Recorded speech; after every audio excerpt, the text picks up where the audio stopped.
भ्रष्टाचार है, उसी को हम ठीक करने आए हैं। जब हम विधायक बनेंगे तो निश्चित तौर पर कहते हैं कि अरवल के जनता को हक अधिकार मिलेगा, अरवल के जनता को प्यार मिलेगा।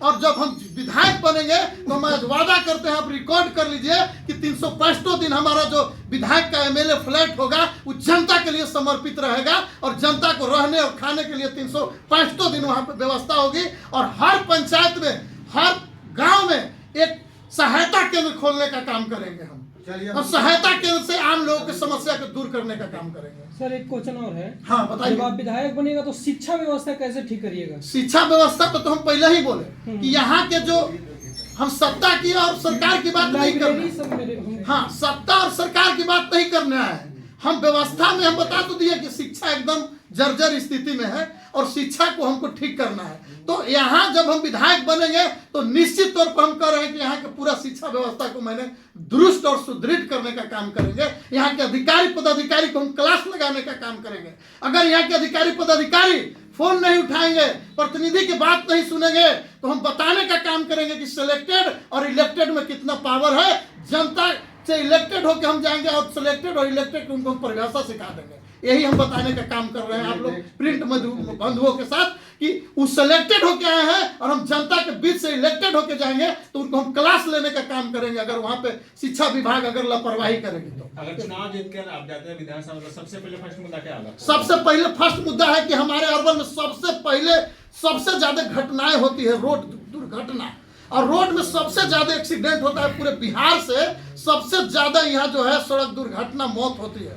और मौत जो है सबसे बड़ी, कितने माताएं बहने की गोद सुना होता है, कितना का बेटा चला जाता है, पति चला जाता है, परिवार चला जाता है, उससे बड़ा कोई दुख नहीं है। तो सबसे पहले हम यहाँ ट्रामा सेंटर देने का काम करेंगे कि जब यहाँ पर दुर्घटना होगी तो सबसे पहले उनका इलाज होगा, उनकी जान बचाने का काम हम करेंगे। उसके बाद हम जनता के बीच बैठ के जनता से मांग करेंगे कि आप लोग को क्या चाहिए।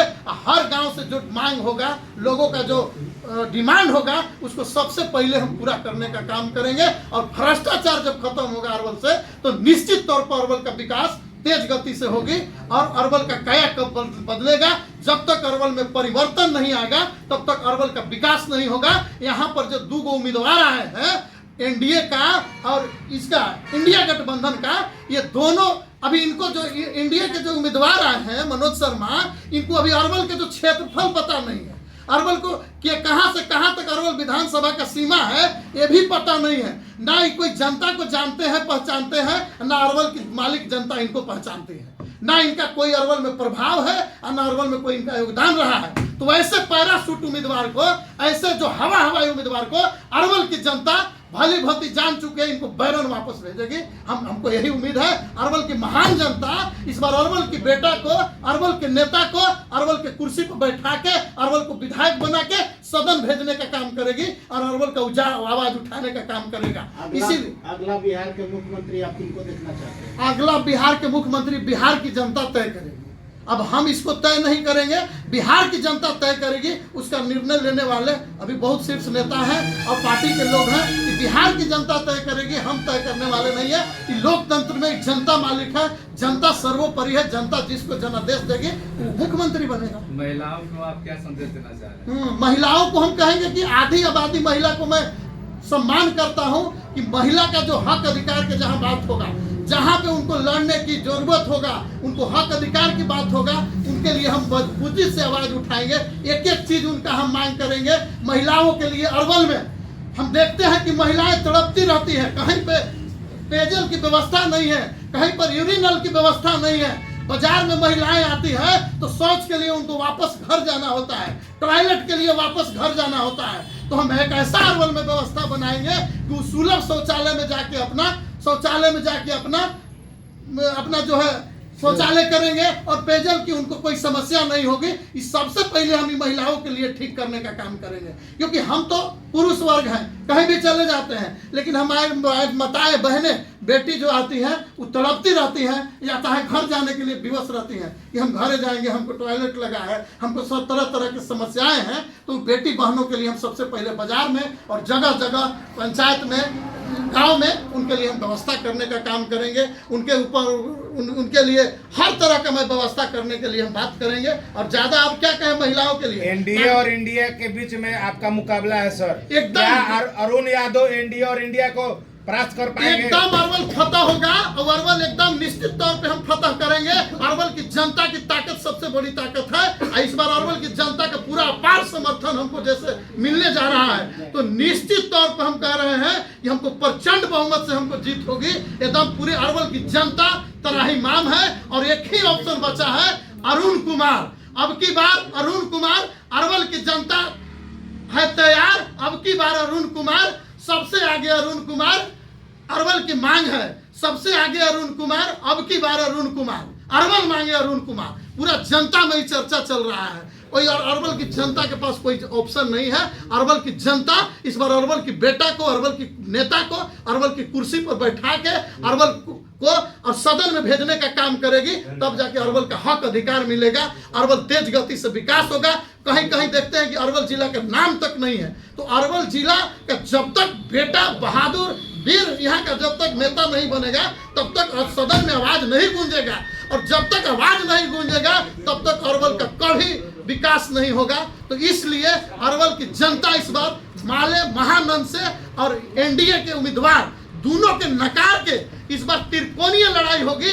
और निश्चित तौर पे हम अरवल को फतह करके और प्रचंड बहुमत से जीत के सदन जाने का काम करेंगे। जनता का आशीर्वाद प्यार मुझे भरपूर मिल रहा है। बिहार में जातीय पर चुनाव होता है, हाँ, इस पे सर आपको क्या कहना है? जातीय तो हम जातीय में कमजोर कहाँ है? अरवल में सबसे हम कमजोर हैं। अरवल में बहुल इलाका है यादवों का, सबसे अधिक माने बहुल क्षेत्र है, बहुल इलाका है। तो 57,000 यादव वोटर हैं हमारे पास और 14,000 कुछ वोटर इस बार जुटे हैं। तो उसमें भी हम जान लीजिए कि हमारा कितना माने संख्या होगा। जादव तो महागठबंधन को वोट करेंगे तो सर? महागठबंधन ऐसा कुछ नहीं है। इस बार महागठबंधन के उम्मीदवार को अरवल की जनता नकार दिया है पहला ही कि आपको हम उम्मीदवार आपको नहीं मानेंगे। 3 तारा सब कोई कर रहा है कि काम बिगाड़ा। माले का जो फसल और नस्ल दोनों खराब कर दिया है। इसलिए अरवल की जनता इस बार माले को बैकआउट कर रही है। माले को इस बार बुरी तरह से हार निश्चित है। यादव समाज से एक निर्दलीय प्रत्याशी आ रहे हैं मनोज सिंह यादव, वो भी दावा कर रहे हैं कि देखिए, दावा तो कोई भी करता है। दावा कोई कहता है कि हम नहीं करेंगे, दावा करने दीजिए। उनका दावा करने का सब कोई का अधिकार है। आप भी चुनाव लड़ सकते हैं पत्रकारिता छोड़ के, आप भी दावा कर सकते हैं। दावा करने के लिए किसी को रोका हुआ? हर कोई दावा करता है। उम्मीदवार का अधिकार है दावा करना। वो दावा नहीं करेंगे तो कैसे चुनाव लड़ेंगे? तो दावा करने में और जनता को समझने में समय लगता है। और जनता सर्वोपरि है। जनता ही लोकतंत्र है जिसको बताइए। लगातार तेज प्रताप के साथ रहे हैं जी जी। कितने सीटों पर जो है उनका पार्टी के देखिए, अभी एक लिस्ट जारी हुआ है, दूसरा लिस्ट भी जारी हुआ है, तीसरा लिस्ट जारी हुआ है। 20 तारीख को हम फाइनल बता देंगे कि कितना सीट पे लड़े। हमारे शीर्ष नेता तय कर रहे हैं। आप नामांकन में गए? नहीं, नामांकन में नहीं। हम खूब उम्मीदवार हैं तो हम अपने क्षेत्र में लगे हुए हैं। उनका निर्देश है कि अपना अपना काम करिए, अपना अपना क्षेत्र में जाइए और मेहनत करिए और बेहतर से बेहतर प्रदर्शन करके सदन आने का काम करिए। यही आशीर्वाद मिला है उनको।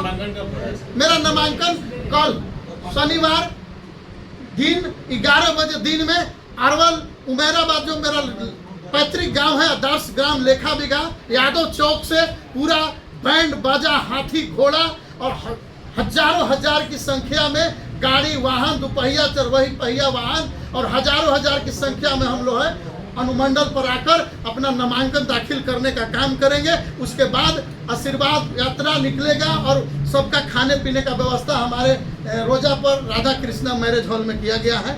और हम लोग कल बहुत भव्य तरीके से हम अपना नामांकन दाखिल करने जा रहे हैं।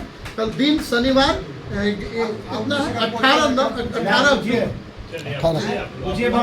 सवाल कर सकते हैं आप, सबको सवाल करने। आपका जो जनशक्ति जनता दल पार्टी है, जी जी, अन्य पार्टी से भी बहुत सारे उम्मीदवार हैं। हाँ, बिल्कुल, बिल्कुल, सही। कितना बड़ा मुकाबला आपको लगता है? देखिए, हम लोग मुकाबला करने नहीं आए हैं। हम लोग आए हैं कि सब कुछ सत्ता के लिए आया है, सरकार बनाने आए हैं। लेकिन हम व्यवस्था को ठीक करने आए हैं, हमको सेवा करने आए हैं, हम मेवा के लिए नहीं आए हैं। तो हम लोग अभी सत्ता और सरकार के लिए नहीं आए हैं। हम लोग अरवल की व्यवस्था को ठीक करने आए हैं। व्यवस्था ठीक होगी तो सारा चीज ठीक होगा।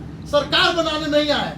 यहाँ के जो बदहाल जो स्कूल है, जहाँ पे न लेटरिन है, न बाथरूम है, न शुद्ध पेयजल है, न पानी की व्यवस्था है, न बच्चों के पढ़ने के ढंग से क्लास है, उसको ठीक करने आए हैं। यहाँ के जो बीमार अस्पताल है, हम उसको ठीक करने आए हैं। इसलिए कि जब बच्चा बीमार होता है, लोग बीमार होते हैं, जब घटना होती है, दुर्घटना होती है, जब लोगों का एक्सीडेंट होता है, किसी को कुत्ता काट लेता है, किसी को सांप काट लेता है, तो अस्पताल में न सुई है, न दवाई है, न डॉक्टर है। ये हम बीमार नहीं है, अस्पताल बीमार है। हम उसको ठीक करने आए हैं। यहाँ के करप्शन को हम ठीक करने आए हैं, जो भ्रष्टाचार है, जो लोगों को जगह जगह जाति में, आवासीय में, आय में, ओबीसी में जो मूलभूत समस्या है, हम उसको ठीक करने आए हैं, उस करप्शन को ठीक करने आए हैं। तो यहाँ पर जो 4-5 को जो समस्या है मूलभूत, जो जो जब हम जाते हैं थाना में, तो थाना में जो घुसखोरी है, दलाली है, उसको हम ठीक करने आए कि जब यहाँ की जनता जाएगी तो वहाँ एक कुर्सी मिलेगा, पानी मिलेगा, मान सम्मान मिलेगा। ये हम ठीक करने आए हैं। हमको यहाँ पद की चिंता नहीं है। वही फोटो जाएगा नामांकन में, देखिए वहाँ पे सील करके रखा हुआ, एकदम निश्चित, एकदम निश्चित। हम उनका आदरणीय पूजनीय मानते हैं, उनको फोटो लेके हम नामांकन इलेक्ट्रॉनिक हो गया लड़ाई ना कि नहीं